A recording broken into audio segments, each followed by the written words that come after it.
The wacky world of MultimediaJay. Ladies and gentlemen, this is Shovel Knight, the single biggest nod/tribute to 8-bit gaming that I have ever seen. This game has made me want to get back into retro gaming, shut off the MMOs and play some side-scrollers, as well as give me a whole new appreciation for these games. If ever there were such thing as a period piece in the world of video games, this is it. Although technically not entirely a good reproduction of 8-bit gaming, this is such a huge nod to the 8-bit gaming era that it is just taken off like crazy on Steam, 3DS, Wii U, and it's going to basically be added to a bunch of other platforms too in the near future. Not bad for a Kickstarter project. There's only one way to play a game like this, and it's not with something like this. Now, as much as I've been a fan of Logitech controllers over the years, there is one glaring issue with Logitech's controllers. Namely that the D-pads are like afterthoughts. Everything is so analog stick these days that the analog sticks are awesome, but the D-pad, it feels more like the hat switch on a flight stick. Look at that. I mean, look at this thing. You push down the side of it, you can see the other side pop up, and if you wanted, you could probably stick something underneath. This causes all kinds of problems when playing old digital control games with D-pads, and that would have used cross keys back in the day. It's a little loose and wobbly, and sometimes you can't really get your control the way you want it. Plus, if you're used to the tactile feedback of a cross key and being able to feel where your thumb is on the key, this round thing with only some indentations for diagonal stuff isn't exactly preferable. And with a game with so many NES references in it, you'd think that maybe something like this, as crude and primitive and not so ergonomic as it is, might actually be better. But there's two options to take. Instead of hooking up a Nintendo, if you don't have a Nintendo to USB adapter, which I don't, to play games like Shovel Knight with an NES-style controller, well, you can always throw in something like this. Or this. And that is what I've picked up today. Little thing I received from Thinkgeek earlier today. Behold, the Retrolink NES wannabe obvious emulator controller thingy. This thing is USB, and it's designed obviously for people that are obsessed with emulators. And here's the Super Nintendo version of that. If I actually grab a Super Nintendo controller, I probably should have unraveled the cords before I started recording all this. They actually are quite similar. Yeah, see, there are some notable similarities here. The big thing I like about these Retrolink controllers is that they do a very good job of mimicking the feel of these buttons. So all the buttons are correct and stuff like that. They have plastic that feels similar to the original. Even the rubber on the controllers is pretty close. The D-pad/cross key in this case is very close in terms of how it feels. Same thing with the NES too. Same thing with the NES version too. You've got a very similar feel in terms of the plastic and rubber that's on these various controllers. As far as differences are concerned, the Retrolink blatantly feels like a knockoff. If you've spent years using this, yeah, this will feel somewhat like this, but you can tell that this still has some things to polish up. For one thing, if we get the more modern controller out of the way, for one thing, this is blatantly, notably lighter and a lot less solid than this. This will make you question its build quality. It feels like a Nintendo controller, but doesn't weigh as much. It also has a bit of an issue with sharp edges and extra action on the buttons. So I'm actually, so if I press down this B and A button here, it moves a little, but these are significantly clickier, and they move a lot more when you press them down. So I actually have a little bit of hand fatigue after playing a few levels of Shovel Knight with this thing. It could also be the case, too, that it's been so long since I've actually used a not-so-ergonomic square controller like this, that I'm actually re-feeling, because you hold it like this, you got the sides digging into your hand and stuff like that. The Super Nintendo's rounded shape was a big, big upgrade. So This is obviously designed for people that are obsessed with emulators. It actually says right there, hey, plug this into your favorite emulator, but I'm not actually getting this for emulators. Well, not like the emulators some of you folks might be thinking of. Besides Shovel Knight, I also have the Castlevania Contra re-release that Konami released in the early 2000s that I was thinking of playing some Castlevania games with this with.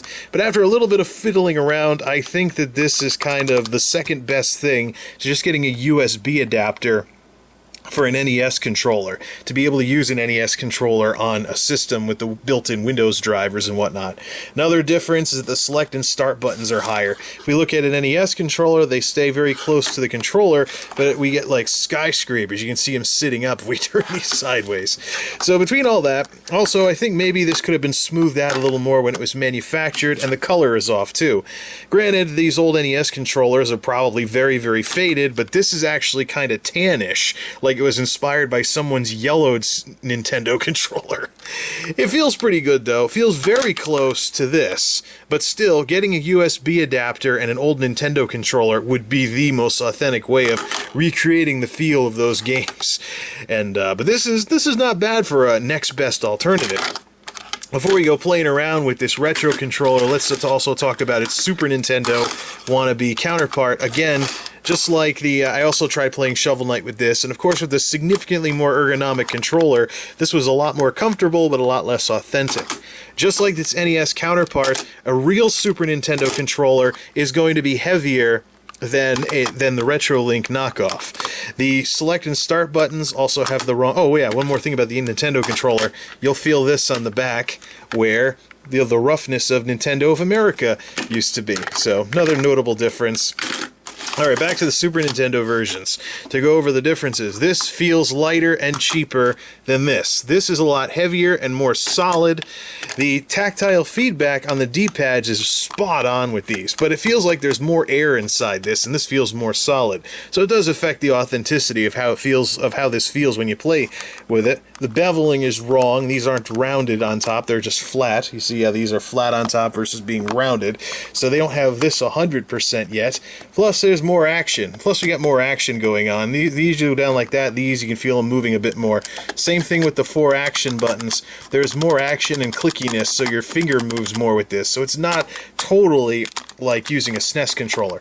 Top triggers, same deal. More action. These move a little, these move a lot more and are a lot more clicky.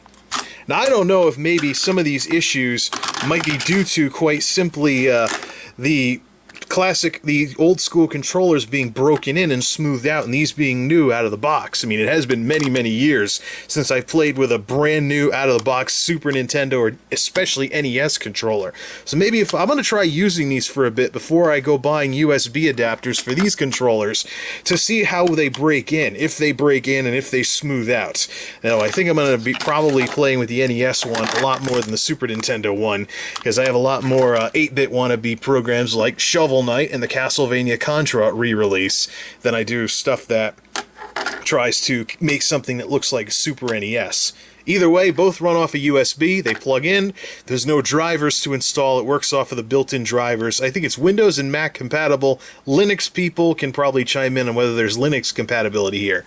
Alright, let's quit staring at these controllers. Let's put these venerable things back where they belong and have these knockoffs ready to play some Shovel... Oh no, skip this one for now. I've already played Shovel Knight with this and it's perfectly viable, but let's play some Shovel Knight with this controller.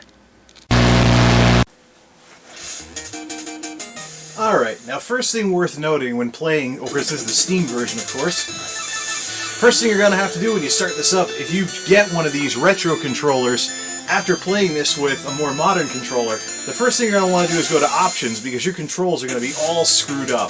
B is going to be jump, A is going to be attack.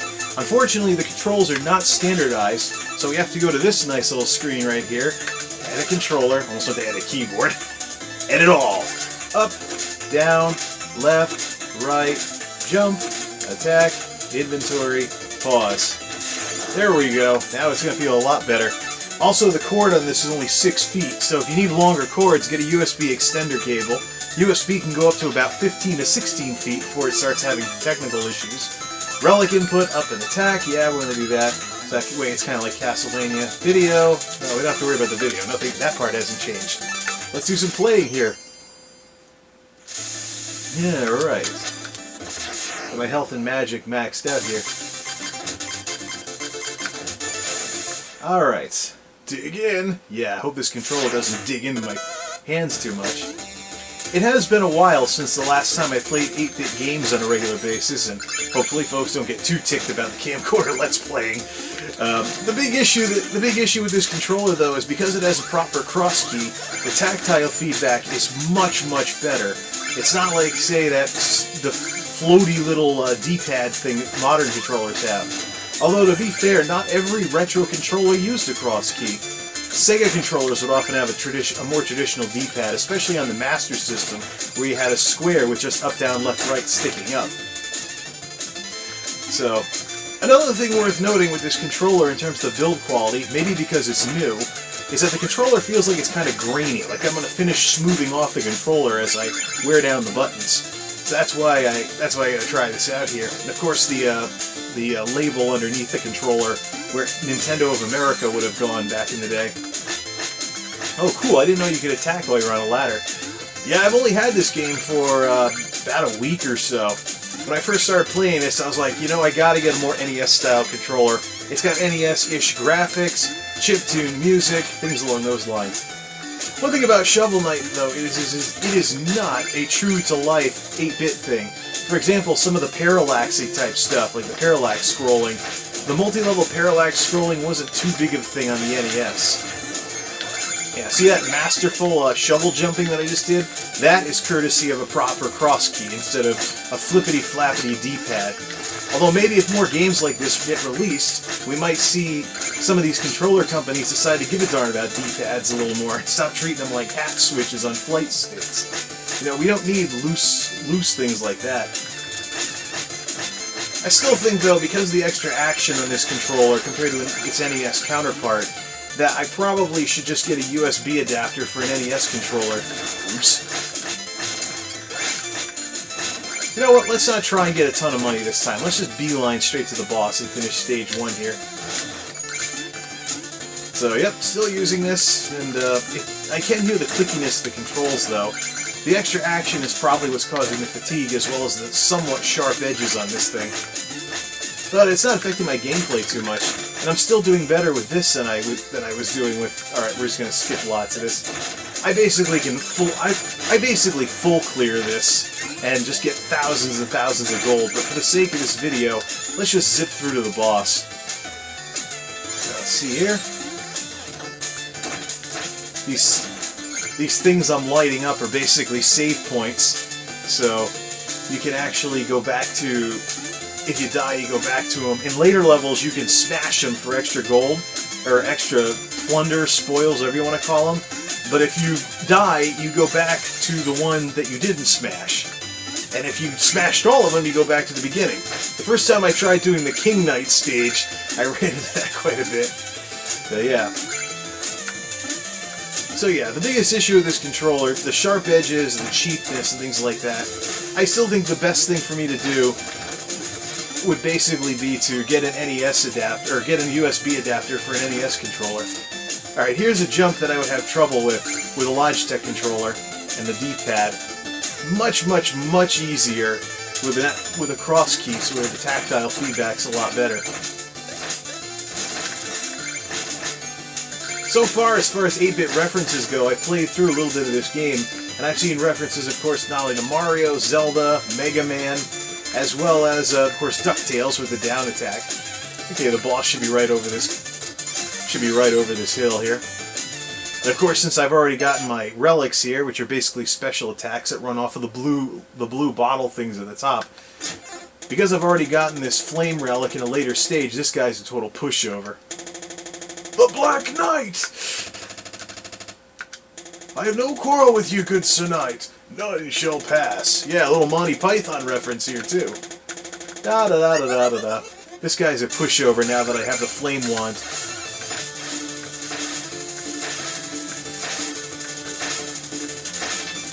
Makes me long for the days when I actually had to fight this guy. Cha-ching!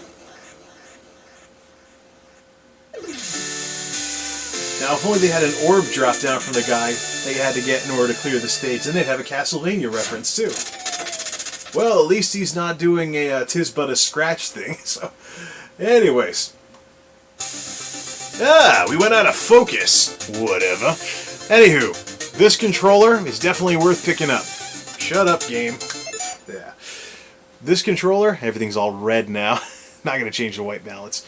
Anyways, these Retrolink controllers, if you don't have an NES controller with a USB adapter, these emulator controllers, as I've heard them called, make a good alternative. They're not the best, they're definitely a knockoff, but hey, who knows, maybe the knockoff folks will keep refining their formulas over the next couple of years, or however long people make these things. Anyways, it is burning up in here. It was 90 degrees today and it's humid, and I've got all the AC and stuff shut off so you wouldn't hear it in the video. So, I'm going to call it a night here, turn all the cooling stuff back on, and resume playing, not off to the side. Probably hear the computer going too because the fans are picking up speed from all this heat. Alright, till next time, this is MultimediaJay, signing off. Thanks for stopping by.